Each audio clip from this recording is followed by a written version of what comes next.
Joshua Fletcher is the City Hall reporter for the San Antonio Express News. Sanford Nowlin is the editor-in-chief of the San Antonio Curent. And this is The Conversation Continues here on KLRN. Thank you very much for joining us.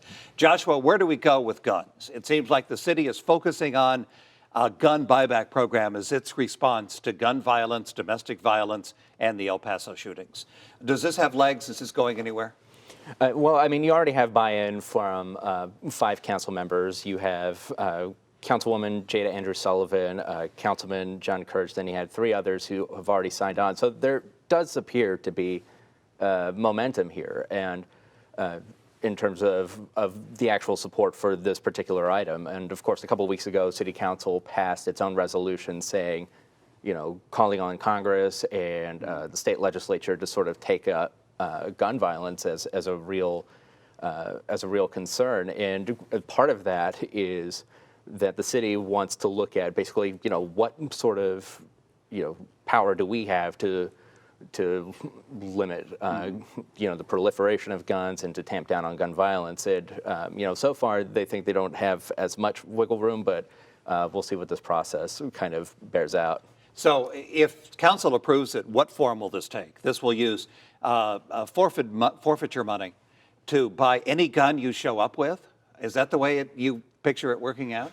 So they've talked about, you know, firearms, ammunition. They've talked about magazines as being part of this. Also, you know, guns that aren't actually functional. And part of what they're going to use, as you mentioned, they're bringing up, they're going to take a percentage of that $2 million in the asset forfeiture fund. And they're going to take at least 20%. You know, they've kind of hedged on the numbers. John Courage has said, you know, it would be about $250,000, but when you take the 20% of the 2.1 million, it actually comes out to around 440,000. So this is probably going to be, there's going to be a bit of a process here to sort of determine that.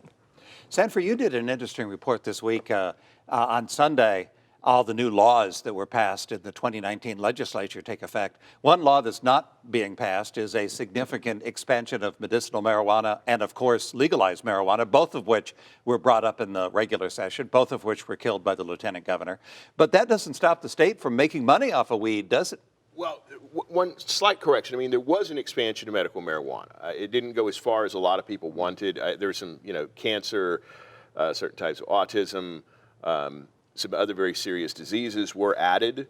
However, it didn't go so far as to include PTSD and some other things that a lot of people wanted to see. But you are correct that, yeah, there are some people raising questions about the state investing in a marijuana business. The Permanent School Fund Committee owns $800,000 in stock in a company called Innovative Industrial Properties that basically leases space to legal marijuana growers in 12 states.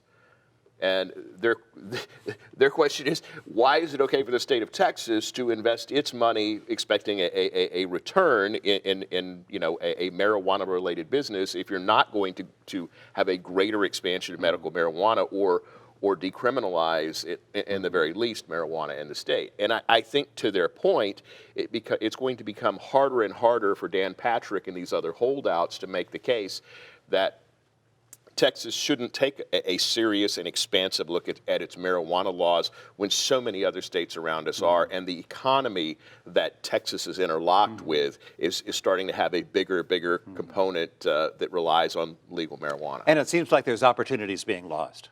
Yeah, I mean, I think to that point, the state was certainly willing to capitalize on one of those opportunities. You know, this company that's making money by leasing industrial space to marijuana growers. And then we have the new law that makes it impossible for prosecutors to prosecute possession of less than 4 ounces of marijuana because they can't prove it's not hemp, which was legalized by the legislature. It seems like there's a lot of hair splitting going on. Well, I think there's certainly a lack of understanding about you know,